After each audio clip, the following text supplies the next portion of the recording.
O 12º texto é da Maria Galindo Neder.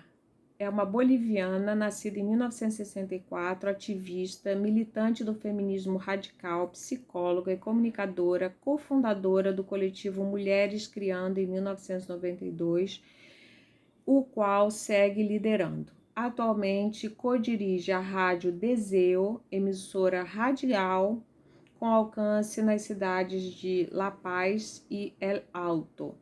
Por suas controvertidas ações, frequentemente catalogadas como arte performativa ou happenings, tem sido detida em várias ocasiões pela polícia boliviana, presa, né?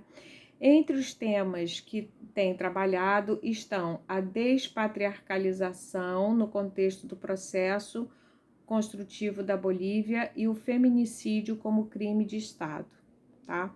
O texto dela se chama Desobediência por tua culpa, vou sobreviver. Desobediência, vírgula, por sua culpa, vou sobreviver. Publicado originalmente na Rádio Deseo e concedido e cedido por ela, né, pela autora Maria Galindo, para Apocalipse. E ela começa assim: tenho coronavírus, porque ainda parece ser que a doença ainda não entrou no meu corpo. Gente amada, já tenho, porque o coronavírus está atravessando cidades pelas quais eu passei nas últimas semanas, porque o coronavírus mudou com um trinar de dedos, como se de um milagre, uma catástrofe, uma tragédia sem remédio se tratasse absolutamente tudo. Onde você anda, ele está. Onde chegas, ele já chegou antes, e nada se pode hoje pensar nem fazer sem o coronavírus no meio. Parece ser que não só eu tenho coronavírus, mas que todos e todas e todas as instituições, todos os países, todos os bairros e todas as atividades. O que está claro é que o coronavírus, mais que uma doença, parece ser uma forma de ditadura mundial, multigovernamental, policialesca e militar. O coronavírus é um meio ao contágio. O coronavírus é uma ordem de confinamento, por muito absurda que essa seja. O coronavírus é uma ordem de distância, por muito impossível que essa seja. O coronavírus é uma permissão de supressão de todas as liberdades, que a título de proteção se estende sem direito à réplica nem questionamento. O coronavírus é um código de qualificação das chamadas atividades imprescindíveis, onde o único que está permitido é que possamos ir trabalhar ou que trabalhemos por teletrabalho como signo de que estamos vivas. O coronavírus é um instrumento que parece efetivo para apagar, minimizar, ocultar ou pôr entre parênteses outros problemas sociais e políticos que vinham acontecendo. De repente, e por arte de magia, desaparecem debaixo do tapete e atrás do gigante. O coronavírus é a eliminação do espaço social mais vital, mais democrático e mais importante de nossas vidas, como é a rua. Esse fora que virtualmente não devemos atravessar e que em muitos casos era o único espaço que nos restava. O coronavírus é o domínio da vida virtual. Tem que estar preso a uma rede para comunicar-se, saber-se em sociedade. O coronavírus é a militarização da vida social. É o mais parecido a uma ditadura, onde não há informação, mas a não ser por proporções calculadas para produzir medo. O coronavírus é uma arma de destruição e proibição, aparentemente legítima, do protesto social, de onde nos dizem o que é mais perigoso, onde nos dizem que o mais perigoso é nos juntarmos e nos unirmos. O coronavírus é a restituição do conceito de fronteira, a sua forma mais absurda. Nos dizem que fechar uma fronteira é uma medida de segurança, quando o coronavírus está dentro, e o tal fechamento não impede a entrada de um vírus microscópico invisível, mas impede e classifica os corpos que poderão entrar ou sair das fronteiras. O espaço Schengen, que é desde onde se propagou o coronavírus a essa parte do mundo onde eu vivo, fecha sua fronteira à circulação de corpos por fora desse espaço e cumpre por fim o sonho fascista de que las, leis, outras são o perigo. O coronavírus poderia ser o holocausto do século XXI para gerar um extermínio massivo de pessoas que morrerão e estão morrendo, porque seus corpos não resistem à doença e os sistemas de saúde,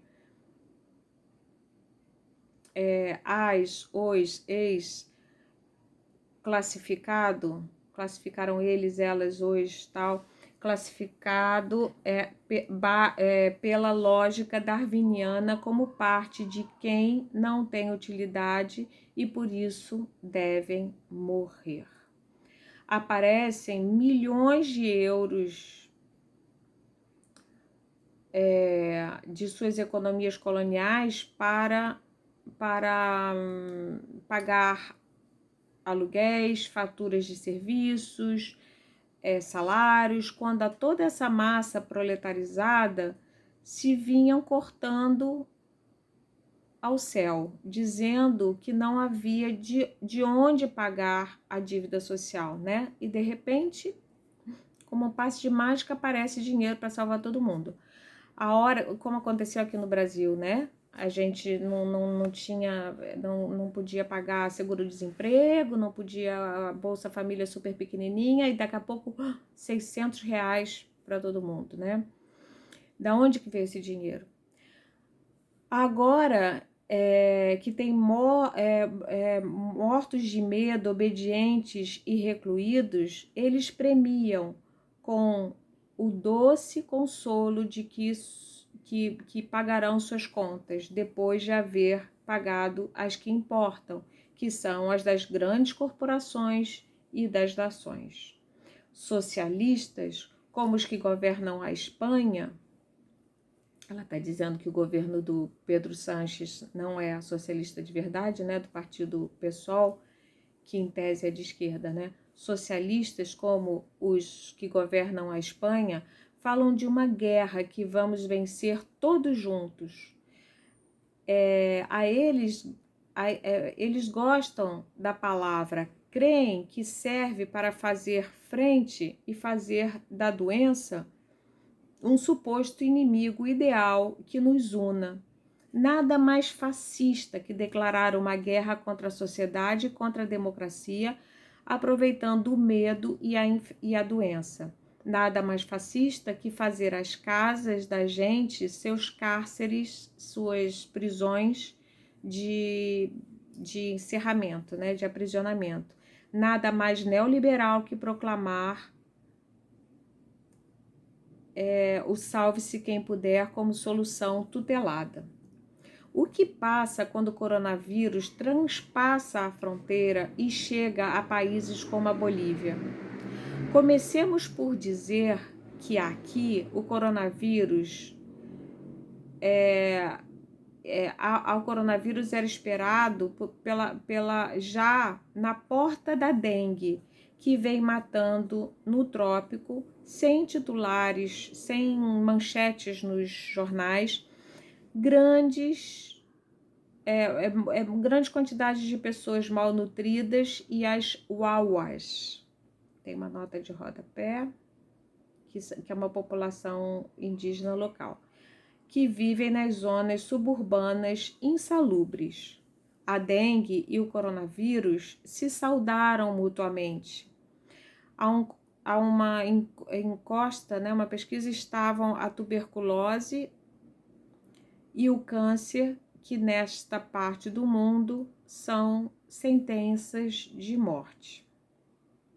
Os hospitais construídos na maior parte no início do século XX, com o auge do estanho e posteriormente modernizados nos anos 70 do século passado, no auge do desenvolvimentismo, são mastodontes que colapsaram até... não são mastodontes, mamotretos. Não sei o que significa, vamos tentar descobrir juntos pelo caminho. Então, esses hospitais construídos na maior parte no início do século XX, no auge do estanho e posteriormente modernizados nos anos 70 do século passado, com o auge do desenvolvimentismo, são mamotretos, que colapsaram faz pouco tempo e de onde o mau costume de curar as pessoas sempre passou por quanto dinheiro tem para pagar os medicamentos, todos importados e impagáveis. Entra o coronavírus e chega nos aviões, não de turistas, mas de nossas exiladas do neoliberalismo, que construíram pontes de afeto que faz com que venham visitar estrangeiros que chamam filhos, irmãos ou pais. Chegam com presentes e com corpos infectados, mas a doença não só chega nos seus corpos, chega em primeira classe, chega na primeira classe também. Chega porque tem que chegar, assim de simples, né? Curto assim.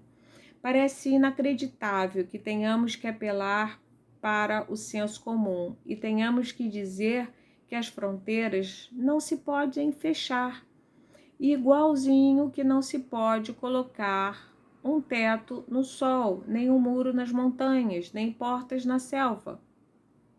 Simples assim. Chegou por 1000 lugares, mas foi o corpo de uma de nossas exiladas do neoliberalismo, o estigmatizado e maltratado como a portadora, ainda que ela e não outros tenham sido e sejam quem mantém este país. Os parentes dos doentes se organizam para não deixar que a hospitalidade, não deixar que se a hospitalize pelo pânico, porque antes de que chegue o coronavírus no corpo, havia chegado na forma do medo, da psicose coletiva, do instrutivo de classificação e instrutivo da orientação de classificação e da medida de isolamento. A ordem colonial do mundo nos converteu em idiotas que só podemos repetir e copiar. Privadas e privados de pensar, no caso boliviano, a presidenta decide copiar pedaços de discurso e medidas do presidente da Espanha e, lendo no teleprompter, lança um pacote de medidas como se estivesse sentada em Madrid e não em La Paz.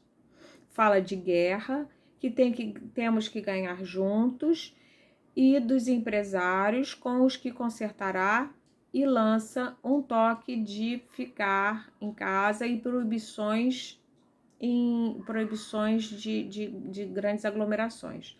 A única diferença no seu discurso é o recurso da cooperação internacional, a conhecida mendicância, para a qual nos voltamos sempre para que nos deem essas migalhas, né, essas esmolinhas até de ideias, uma vez que tenham sobrado. A única diferença no seu discurso é que aqui Não há excedente, nem nem milhões de euros com que pagar nenhuma conta. Aqui, a sentença de morte estava escrita antes que o coronavírus chegasse no avião de turismo. Enquanto espero uma epifania que nos esclareça o que temos que fazer e que estou segura entrará pelo corpo frágil e febril que nos revela, enquanto me dedico com meus irmãos, com minhas irmãs, a obedecer a proibição de fabricar gel caseiro que fazemos para vender, porque também temos que sobreviver. Enquanto rebusco meus livros de medicina ancestral para produzir uma fricção respiratória antiviral, como as que faziam quando mulheres criando era uma farmácia popular numa zona periférica da cidade. Penso no absurdo. Já que há toque de recolher, ficam proibidas de subsistir todos e todas quem vivem de trabalhar na noite, aqueles que vivem de trabalhar na noite. A sociedade boliviana é uma sociedade proletarizada, sem salário, sem postos de trabalho, sem indústria, onde a grande massa sobrevive na rua, no tecido social gigante e desobediente.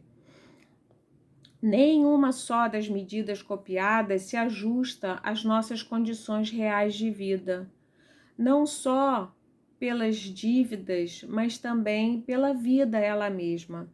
Todas e cada uma dessas medidas copiadas de economias que nada tem que ver com a nossa, não nos protegem do contágio, mas sim nos pretendem privar de formas de subsistência que não são a vida mesma. Nossa única alternativa real é repensar o contágio, cultivar o contágio, expor-se ao contágio e desobedecer para sobreviver. Não se trata de um ato suicida, se trata do senso comum. Mas talvez no sentido comum, esse todo esteja todo sentido, mas talvez nesse sentido comum esteja todo o sentido mais potente que podemos desenvolver. O que acontece se decidimos preparar nossos corpos para o contágio? O que acontece se assumimos que nos contagiaremos certamente e vamos, a partir dessa certeza, processando nossos medos? O que passa se, diante da absurda, autoritária e idiota resposta estatal do coronavírus, nos coloquemos à autogestão social da doença, da debilidade, da dor, do pensamento e da esperança? Que acontecerá, se a gente não ligar para os fechamentos das fronteiras? O que passa se nos organizamos socialmente? O que acontece se nos preparamos? O que acontecerá se nos preparamos para beijar os mortos e para cuidar para cuidar dos vivos, das vivas, fora das proibições, que o único que estão produzindo é o controle de nosso espaço, de nossas vidas? O que acontece se passamos o abastecimento individual a uma onda comum, contagiosa e festiva, como tantas vezes fizemos? Dirão que uma vez mais estou louca e que o melhor é obedecer o isolamento, a reclusão e o não contato e a não contestação das medidas, quando o mais provável é que você amante, você amiga, você vizinha, você mãe, se contagiem. Dirão uma vez mais que sou louca, quando sabemos que nessa sociedade nunca houve as camas de hospital que precisamos e que se vamos às suas portas, às portas dos hospitais, aí mesmo morremos rezando. Sabemos que a gestão da doença será principalmente domiciliar. Preparemo-nos socialmente para isso. O que acontece se decidimos desobedecer para sobreviver? Necessitamos alimentar-nos para esperar a doença e mudar a dieta para resistir. Necessitamos buscar nossos colírios, fabricar com eles e elas esses remédios não farmacêuticos, provar com nossos corpos e explorar o que nos vem bem e tentar pesquisar o que faz bem para a gente. Necessitamos coquita, acho que é da coca, né? Para resistir à fome, a mascar a coca, né? Deve ser algum derivado da coca. Necessitamos coquita para resistir à fome e farinhas de cânhamo, de amaranto, sopa de quinoa, tudo isso que nos foi ensinado a despreciar, né? A despreciar, como a gente fala, se desfazer dessas coisas populares. Que a morte não nos pesque, não nos pegue acurralados de medo, obedecendo ordens idiotas, que não nos pegue beijando-nos, que não nos pegue fazendo amor e não a guerra. Não, desculpa. Que a morte não nos pegue encurralados de medo, obedecendo ordens idiotas, que nos peguem beijando-nos, que nos pegue fazendo amor e não a guerra, que nos pegue cantando, abraçando-nos, porque o contágio é iminente, porque o contágio é como respirar. Não poder respirar é o que nos condena ao coronavírus, mais que pela doença, pela reclusão, a proibição e a obediência. Me vem à mente Nosferatu, que na inesquecível cena, quando já a morte é iminente e a peste encarnada em ratas invadiu todo o povo, se sentam todos a uma grande mesa na praça a dividir um banquete coletivo de resistência. Assim que nos encontra o coronavírus, prontas para o contágio. Acabou.